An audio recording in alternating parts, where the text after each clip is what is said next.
Hey, what's going on everybody? I'm Mohit, and as the channel name says, I'm here to turn up the heat on what it means to be an introvert. Listen, I'm putting one of these before every single video because I want you to understand that I'm an introvert. I get my energy from being alone, as most introverts do. That being said, that doesn't mean I don't love people. I love people. I love spending time with people, pushing the boundaries of what us introverts can achieve through those interactions. I'm building this channel as not just a resource, but a network of young, driven, introverted people who know they want to do more in life, who have a greater calling. Stay tuned for the end of this video where I go into a lot more detail on what you can expect from this channel, what I'm all about. Alright, hey guys, welcome back. Today we're going to be talking a little bit about personal budgeting. You know, I mentioned this in another vid, which will also be linked on screen here for you guys to check out before you guys get to this one. That one's essentially about organizing and planning your life. But today, we're going to primarily talk about personal budgeting. I started talking a little bit about this in that video, but I'm going to go more in detail about some things, very important things that you should focus on in your budget. I don't care what type of budget you're doing, but these are really important things.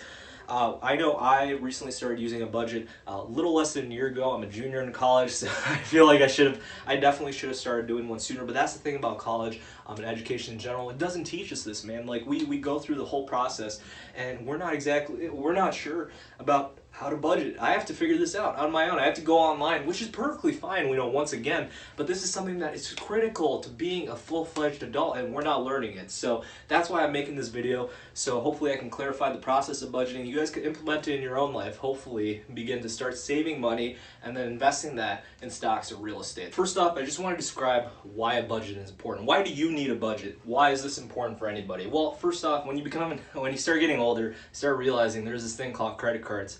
Really awesome thing. Essentially creates money for you. And I'm not saying credit is bad. You know, I'm not Dave Ramsey. However, I follow a lot of what Dave Ramsey says. And there is, to an extent, if you do want to build wealth, to an extent, you cannot be ridiculous in the way you spend. And that's where budgeting helps you. Budgeting essentially gives you a way to control and look at what you're spending, how you're using debt, and then how you can better optimize the debt that you're using on the right things. With all that in mind, the next thing I want to just mention is that budgeting gives you a constant reminder of every subscription, rent payment, and anything else coming your way. This is very important.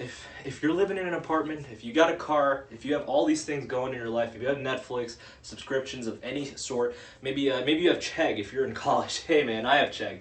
But with that being said, if you have any of these things, you're not going to be able to memorize everything. There's going to be a certain point where you have to write this stuff down. You have to decide, okay, out of my income, how much do I have to allocate towards these expenses? So that's where personal budgeting is also equally as important. The other thing that personal budgeting helps you with is preparation for emergencies. You can never plan emergencies. You know, I myself, I want to be rich. I want to build wealth. I want to reach the wealth of, say, Jeff Bezos, Warren Buffett, people like that.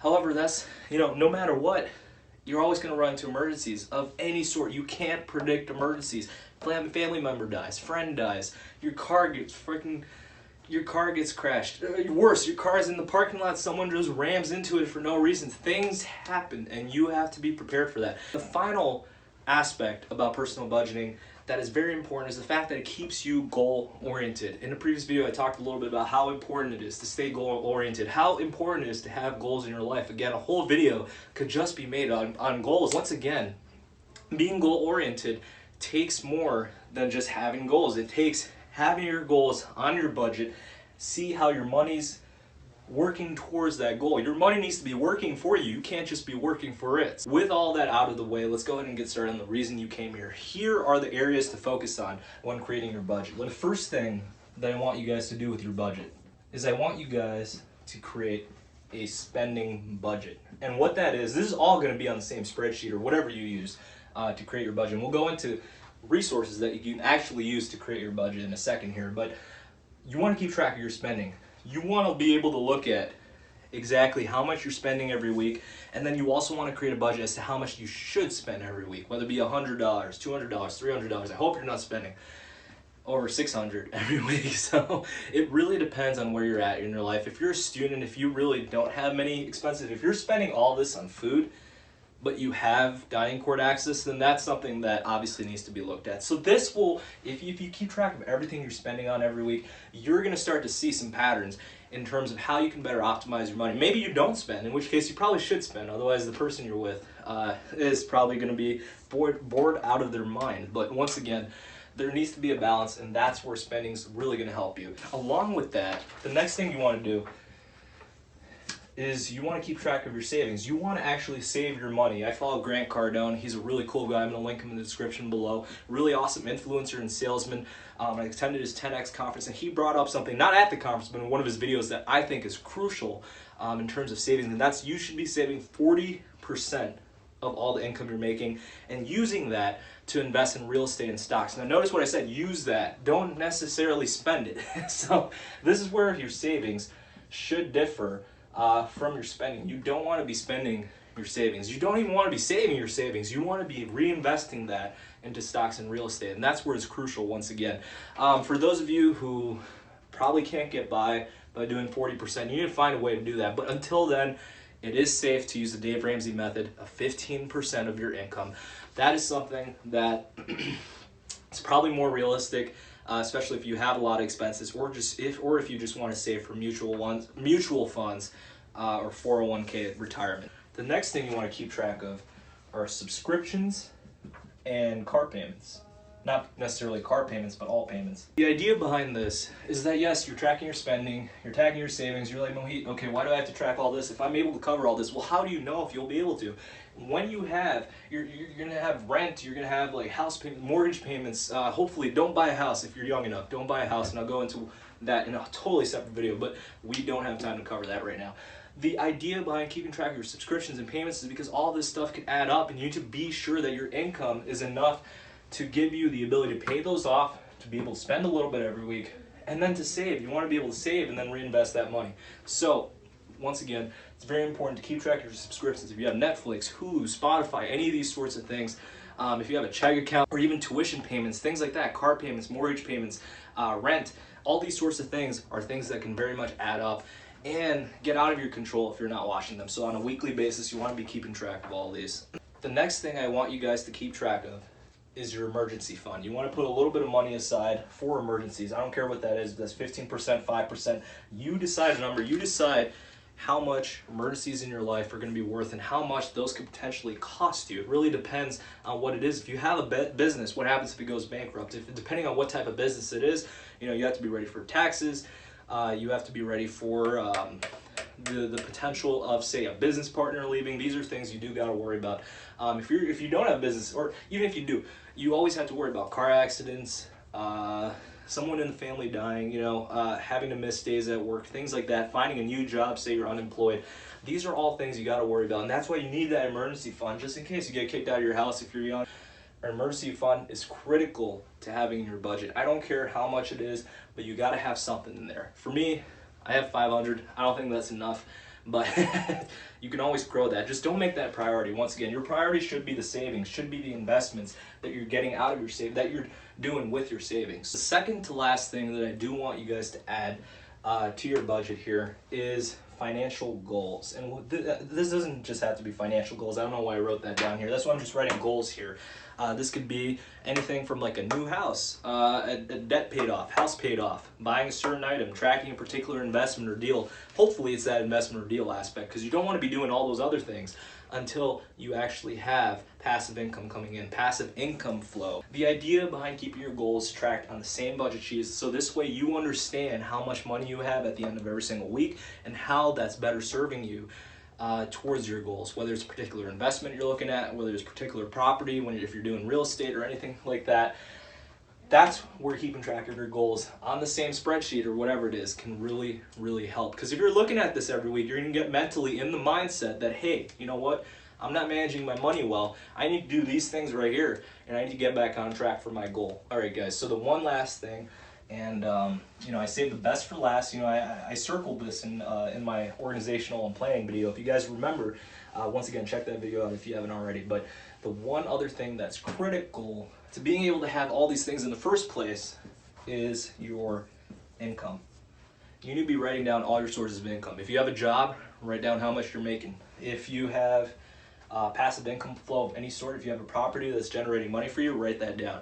If you have a stock that's creating wealth for you in the background, write that down. Any form of income that you have, write down. If you have an odd job for, say, a friend or something that you're doing maybe every week, every other week, every couple days, if you're making money from that, write that down. And this doesn't have to be, this isn't like your taxes. You don't just have to write certain things down. You write every single thing that's generating income for you down.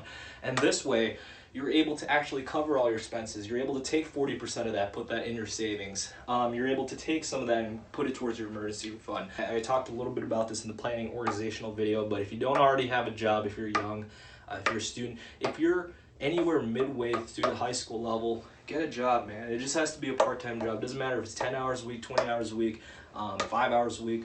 At that level, you need to be making some income. Start early. It's going to pay off sooner or later. Very important to be having some income flow coming in from a job. That's how everybody started, no matter who they are, no matter if they're not working anymore. If you're talking about Jeff Bezos, Warren Buffett, any of these people, every single rich investor, businessman, everybody out there, they all started with a job. And you got to make sure that you start with that too. With all that out of the way, real quick, I just want to go over some tools that I wrote down here that might be of value to you guys. I personally use Excel, specifically Google Sheets, so not necessarily Excel. I know they're different things, but Excel and Google Sheets I think are excellent.